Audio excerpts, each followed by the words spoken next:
So, good morning also from my side. And before I hand over to Máté online, I will briefly introduce him. So, Máté Bartha is a Hungarian photographer born in 1987 and is based in Budapest. He works with photography but is mainly a documentary filmer. And with his work, he addresses issues on society and environment, which leaves the viewer with the possibility of revising seemingly self-evident notions. You can also discover this in his series Contact, which we decided to show in the exhibition Assistenz.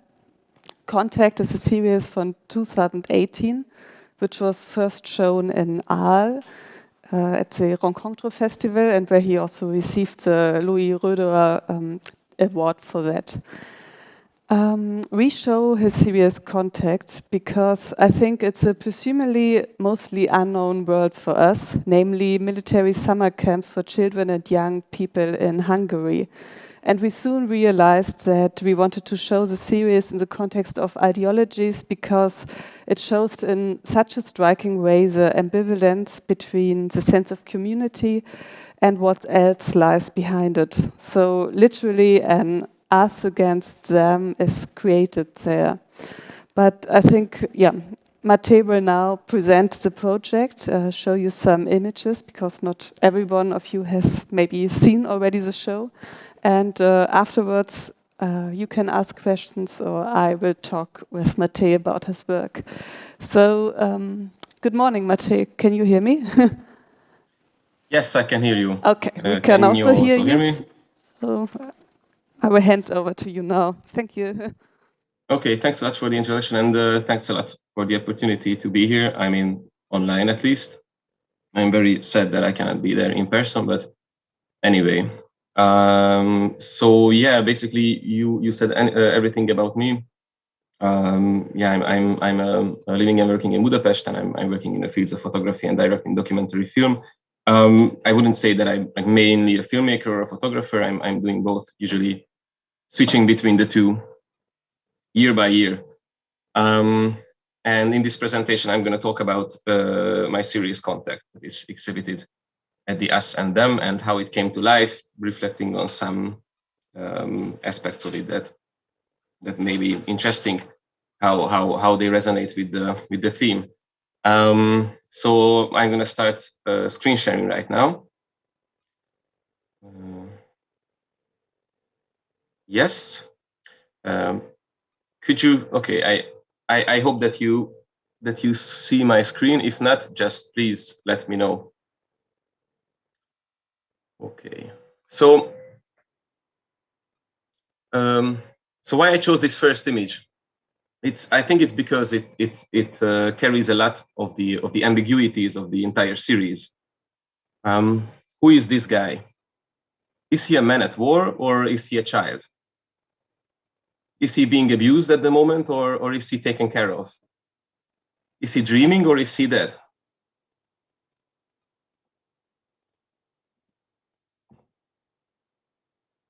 A few years ago, on a summer evening, I was driving towards the far eastern end of Hungary, towards a small village. I was to meet there the community of Honvédschule, or Home Defense School in English, for the first time. A girl in this camouflage uniform waited for me and escorted me into the forest. First, I started to hear the commands being shouted, and then I noticed the green military tents, and then piles of plastic guns. And finally, the approximately 50 teenagers who were dressed as soldiers. They were just preparing for dinner in a very, very orderly fashion. There, inside the camp, I met the leaders of this community, a couple, Laszlo, who's a former French legionnaire, and Zsuzsa, a family support expert. They were probably even more curious about me than I was about them, since it's not very usual for an artist from the city to visit such a camp in the politically very, very much polarized Hungary of present times. While there's a hugely growing emphasis on patriotism and military training in Hungary, These guys, they are an NGO, and they have no ties to the government of Hungary, nor to the military. These kids arrive here voluntarily for these 1 week long summer camps as a vacation, and they just love it. Then it took me some time to unwrap the complex philosophy behind the rather scary facade, which is basically a dystopic vision of kids with guns. She is Vivienne. She's a returning attendee of the camps.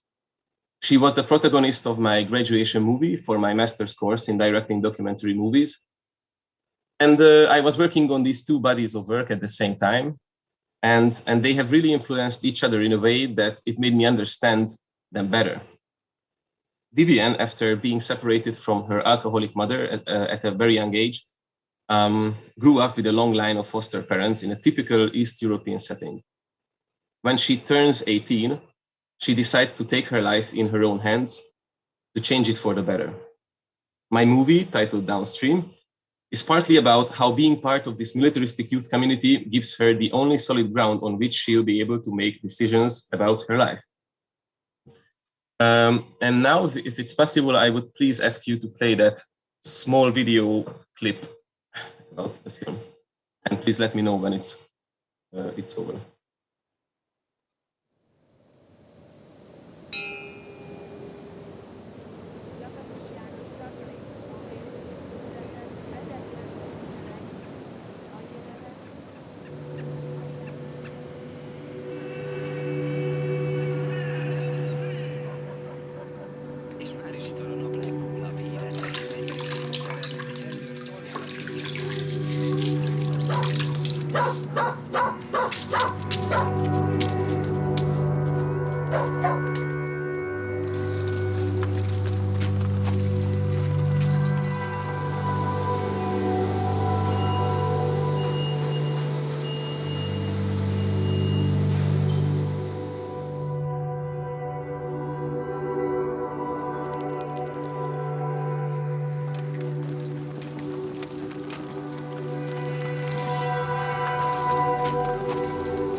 Okay, this was the trailer of my film, just to give you an impression of that.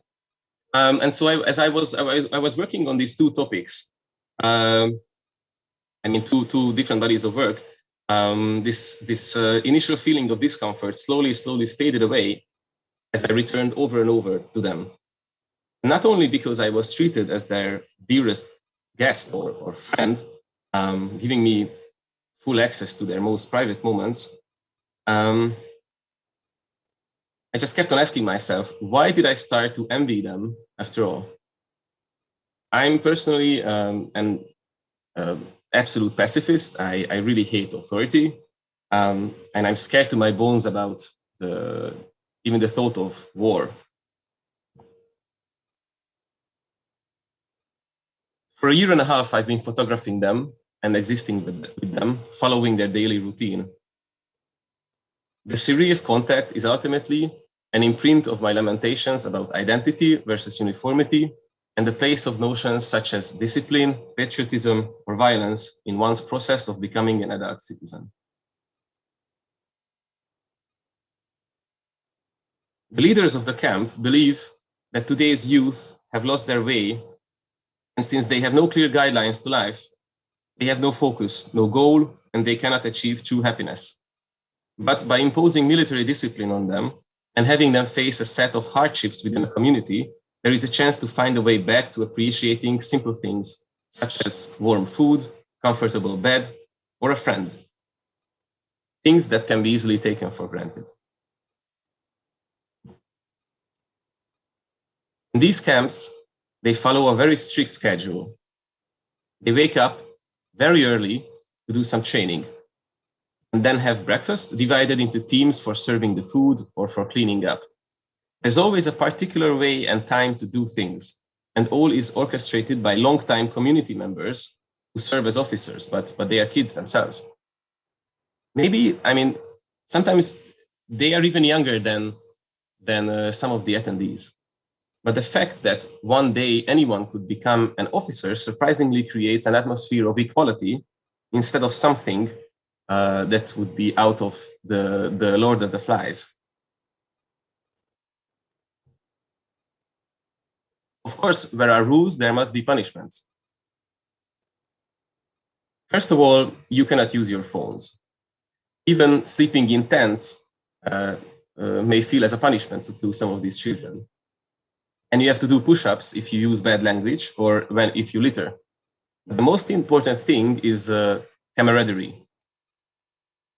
You will find kids from very different existential and or cultural or religious backgrounds here. And the uniforms they wear is the symbol of an equality that they treat with the most serious of importance. There's a program called the motivational training, in which the kids have to run around under the sun while being shouted at, or through an obstacle course by having water poured on their heads. Of course, anyone can quit anytime, but usually everyone manages to finish. Now, this can look actually pretty scary. But then I was even more surprised to see how proud they were about themselves around the campfire in the evening, telling stories about their deeds and mistakes. And at the same time, they are just at the middle of their adolescence, finding some new friends or love for the first time. Maybe this is the first time when they face a true sense of community and responsibility. And for sure, this is an identity-forming experience for them. I found myself envying them when they were singing songs around the fire with the moon over them.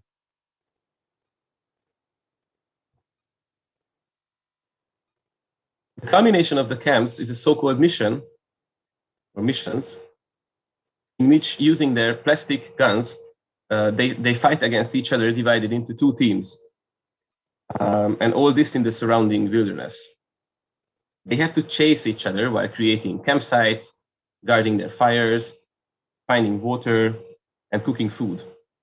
The whole process ends with a quite spectacular show for their parents arriving on the last day of the camp. Many times they receive their kids crying because they don't want to leave.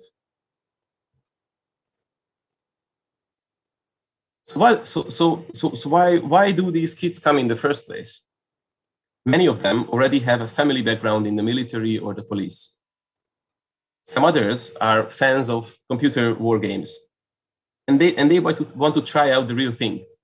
Usually they end up realizing that they would never sign up as real soldiers because it's just too tough for them. Some other parents believe that their kids need some discipline and they couldn't give that to them. I always had that strange feeling about these kids that they probably received a lot more attention in the camps than they might receive at home.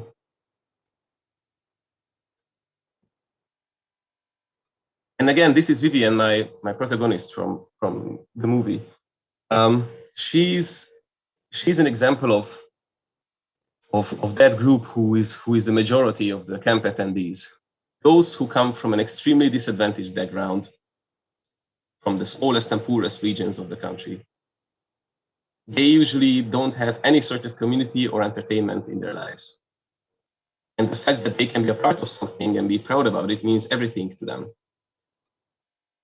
And it's very important to tell that 99% of these kids will not end up as soldiers or signing up. Usually who really sign up, they are already on that track due to their family or already existing plans.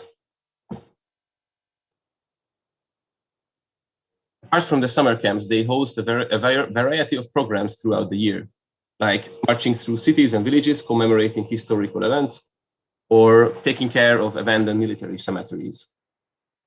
They develop kind of unique and intimate relation to their homeland, an area of Europe that would be usually described as sad and barren.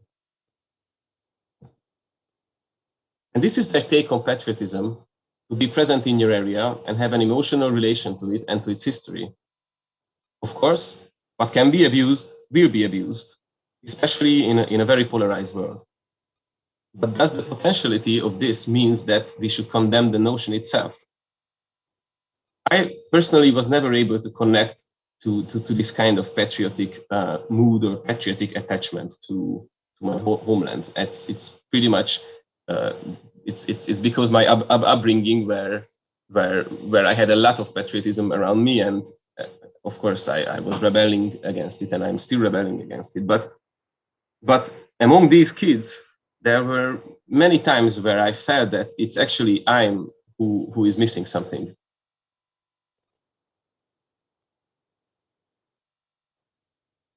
So I found myself in doubt.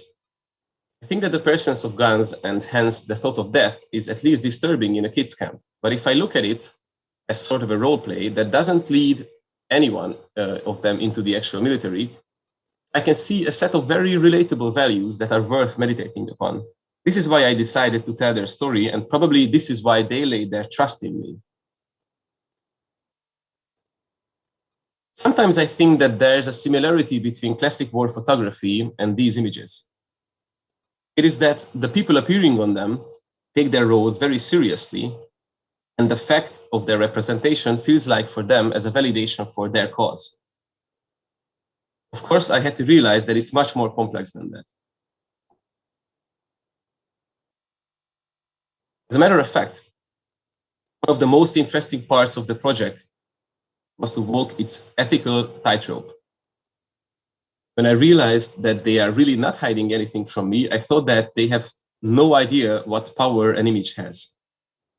We talked for hours about what an exhibition or a press appearance could potentially mean for them in any given ideological atmosphere, knowing that what they truly believe in, it can be very, very dividing, to say the least. But they treated me as a mirror and were prepared to see anything that appears in it.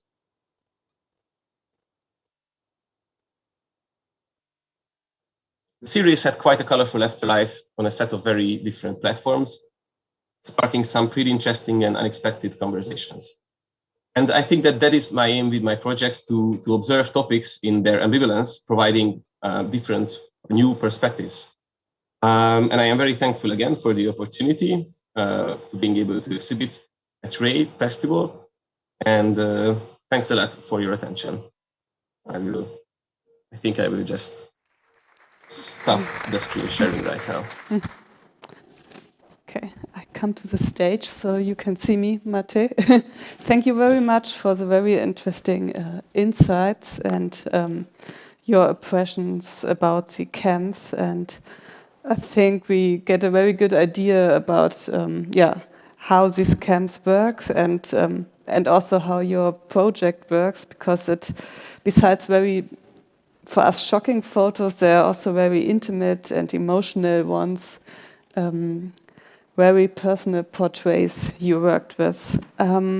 Maybe we can step back a bit, and you could tell us something about how long does this camp in Hungary exist? I think you have never been to such a camp, as you self said, you're a pacifist.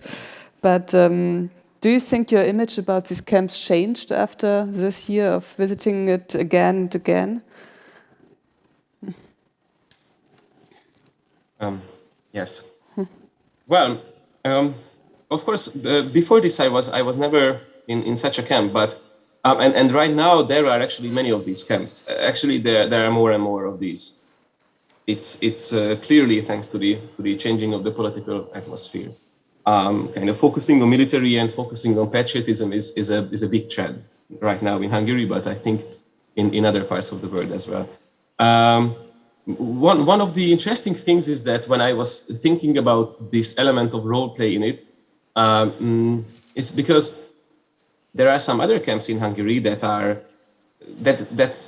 seem as the opposite, and they are kind of like fantasy camps in which very similarly children get away for weeks and they take on roles like fantasy roles, let's say like elves and warriors and mages and that kind of stuff, and then they are fighting each other. Of course, it's in a fantasy world, so they don't have actual guns. It like doesn't resemble actual real life violence, but the idea of the thing is the same, and they have punishment and they have death and they have all sorts of pretty cruel stuff.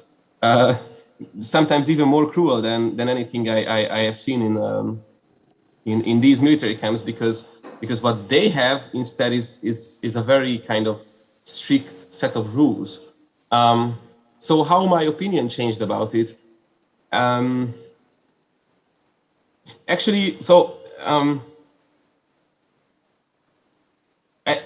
I think it's also very important to say that there is a difference between all of these, because why these guys are special is because they really believe in the set of these philosophical kind of aspects that I was talking about, that they really believe that a set of notions, a set of values is necessary for a happy life.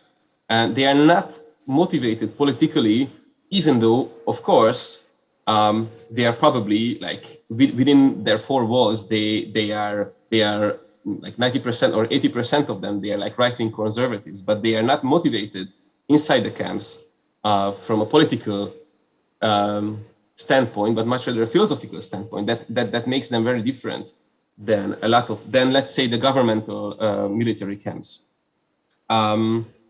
So just to answer your question in a compact way, I think that how my opinion changed is that I just have to look behind the stereotype, because two things might look the same, but it doesn't mean that they look the same. Just the same way as it was an eye-opening experience for them, perhaps because maybe they learned something about I don't know, the art world, which I was talking a lot about, or the press, or let's say the liberal press that I was telling them about, because I was working a lot in different new magazines and stuff. So I think that's one of the lessons that even though something is about uniforms and guns, I don't know, it's still worth looking behind it.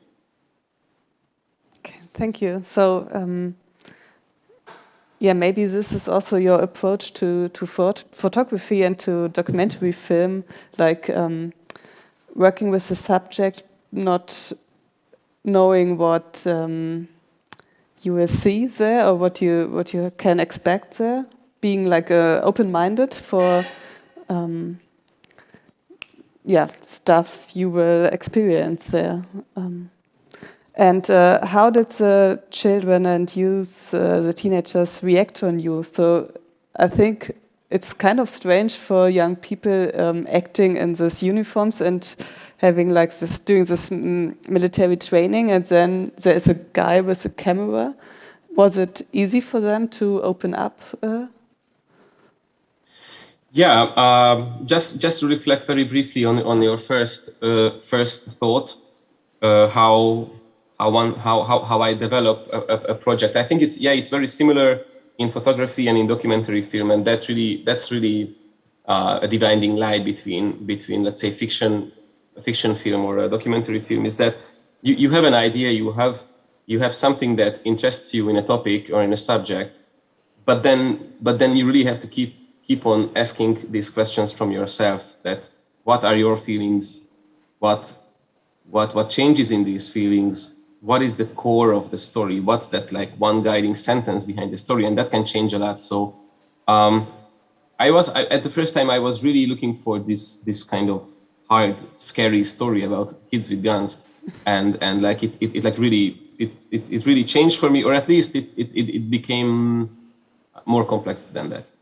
And for your second question about the kids' attitude towards me, surprisingly, I mean, they were very interested in me, and they really treated me as a guest, especially because even though I always refused to put on a uniform, because I'm like personally, I don't like that kind of stuff, and I refuse to try out their guns. But at the same time, I really respected everything they are doing. So and I was sleeping in a tent, and I was waking up when they were waking up, and I was eating when and how they were eating. So I was really following their routine.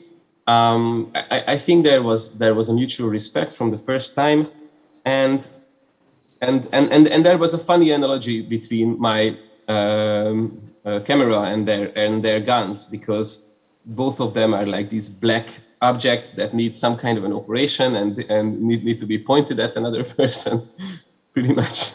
So in this way, they had a relation to what I'm doing. But yeah, I mean, so seriously, they were like really interested in what I'm doing, and especially there were some very interesting conversations about what a picture means and what what a spontaneous photo means, and what a staged photo means, and what is there between.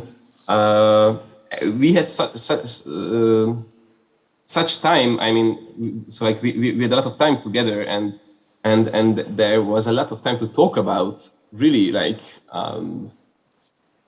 topics in art philosophy with them, because yeah, we were in the nature in one area for days and weeks. So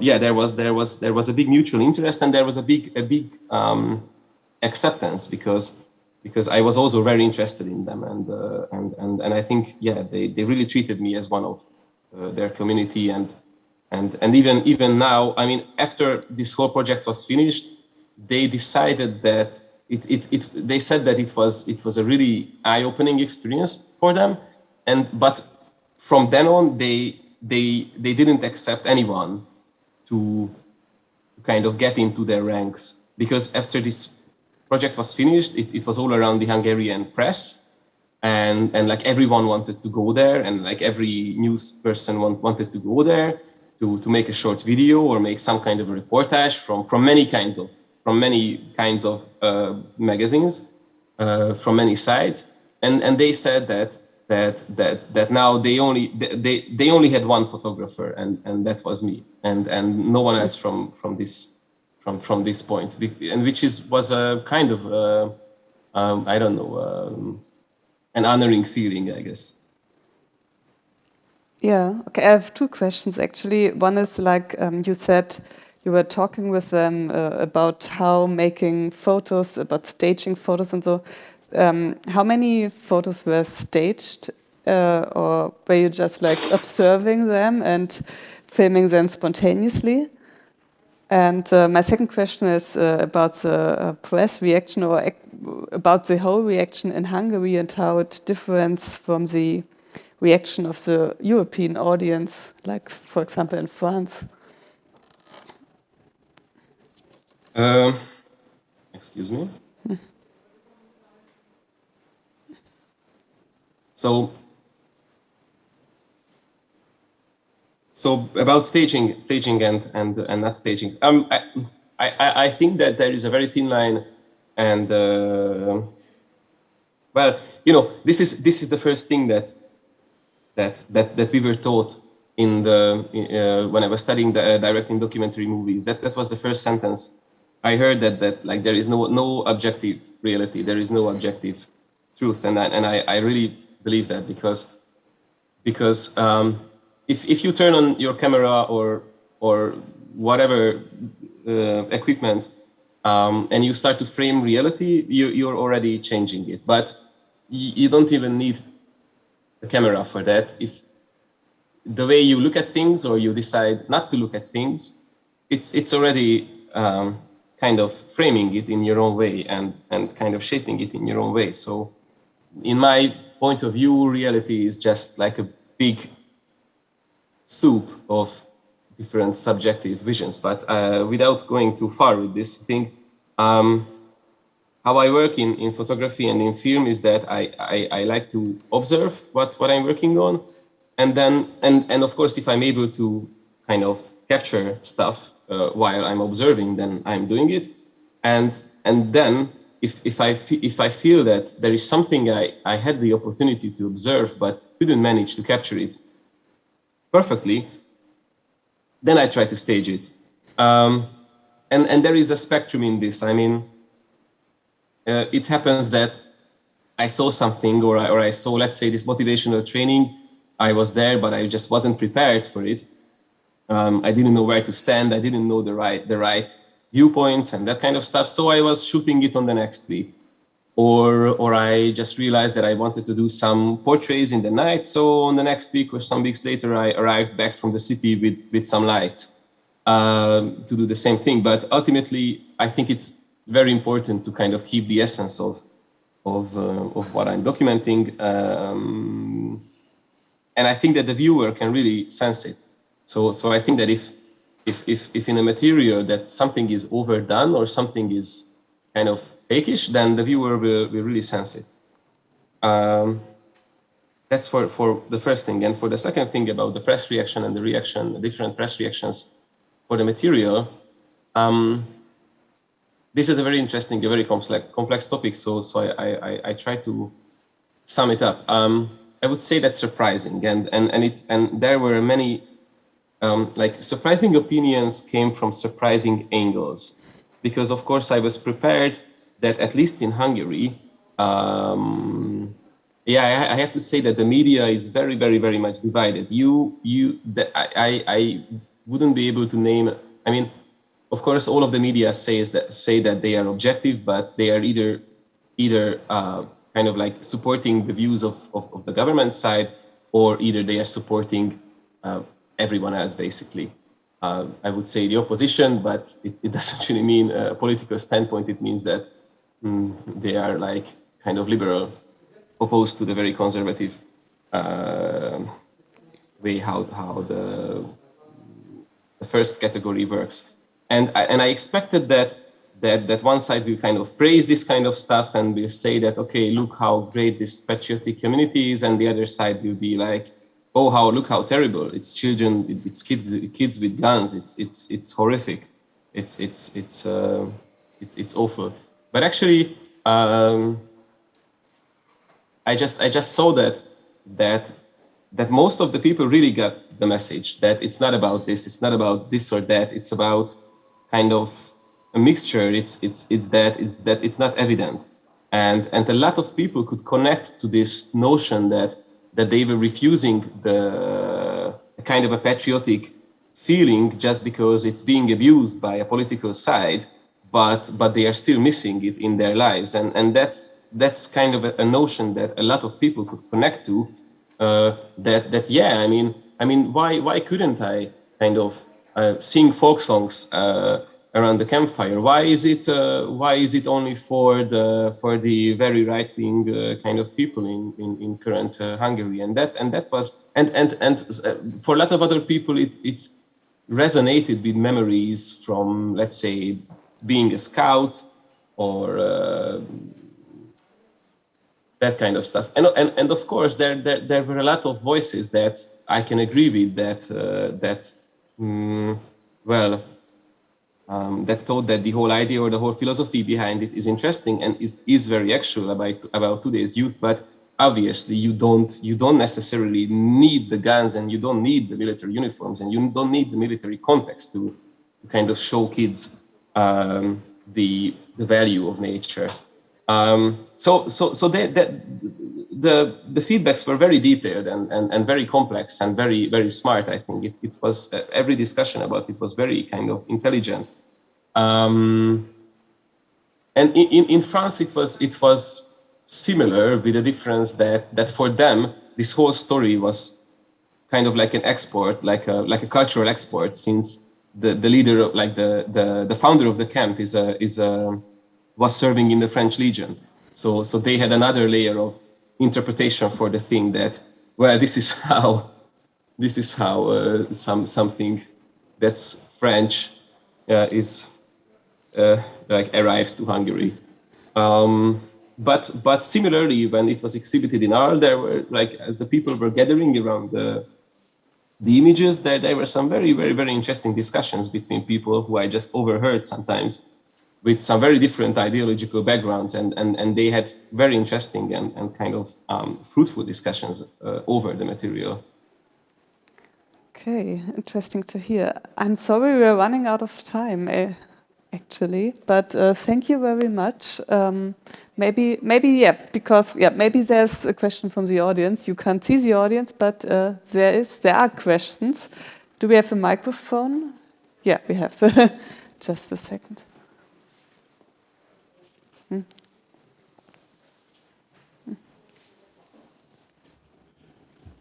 I have a short. Is it on? Short question and a long question, but I want to ask the long question. We can do that another time. You said that the organization running the camp was an NGO. Can you tell us who that NGO is? Yeah, for sure. Their name is maybe that. So the name of this whole thing is Honvédsuli, which means Home Defense School. Maybe the NGO has some other kind of name, which would be perhaps XYZ Kid Camp NGO, whatever. But by NGO I mean that they are a civil society, and they are not funded. Okay, so it's a non-profit instead of a NGO, or I'm curious to where they get the money, the funding. From the kids paying for the camps. Okay, thanks. For the activities, so they are like one of maybe I'm like what is that like? Didn't use the NGO expression correctly, but yeah, so they like non-governmental, or how to say, like a civil. That's it's a like category a not-for-profit, or yeah, something like that. Like that's like a category in the different variety of Hungarian like institutions that you can found in Hungary. That's like one category, and they raise money from these camps. That's their main thing. Okay, thanks. What they're doing. Okay, and I think there is another question. Yeah. Can you hear me?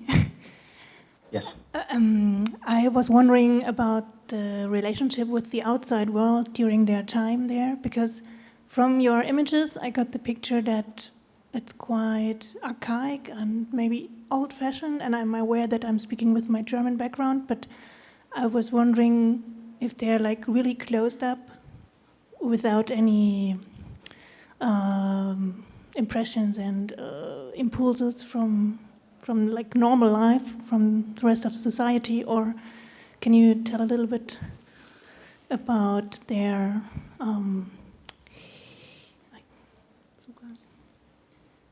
I think it's maybe you can understand what I meant. Yes. So, excuse me. I have to.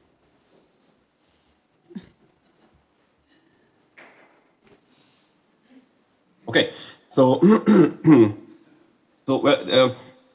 there are two parts of what two kinds of programs that they are doing, and one is their like main profile is these summer camps, and in the summer camps it's very important for them that they are in nature. They are like really secluded, really removed from from society and from villages, and that's like the point of the whole thing. And they take away the kids' phones at the start of the camp, and then they can only use it like for 1 hour each day around evening time, and that's like one of the point of the camps. But they are also doing like all year, some other stuff in the winter and in the autumn that involve these other like community activities, like taking care of abandoned gravestones in military cemeteries, or let's say going to villages to help in the commemoration of some of different events, or like cooking food in some kind of a celebration or some kind of a national festivity. So in the second category, they are very much connected to the environment, and that's like one of the other important points of their philosophy, that you have to know about your environment. And if you live in a small village, then you shouldn't only think about leaving as soon as possible to the nearest big city, but you should kind of understand more about its history, and you should talk with the elders of the village and talk about history and talk about just like your relation with the land. So they have a connection to society, but of course everything. I mean, so they exist in a set of very conservative values, and I'm using the word conservative now. I mean, I'm meaning it in like a very neutral way, but that is, of course, that is truth. I mean they really believe in family, and they really believe that there is right and there is wrong, and there is black and white and up and down, and there are borders and that kind of stuff. That is their world. Thank you, Máté. I think that was it. Thank you very much for your time and for the presentation. Thank you. And yeah, a pity that you couldn't join us in person, but good to have you online. So yeah, thank you very much again. Thank you.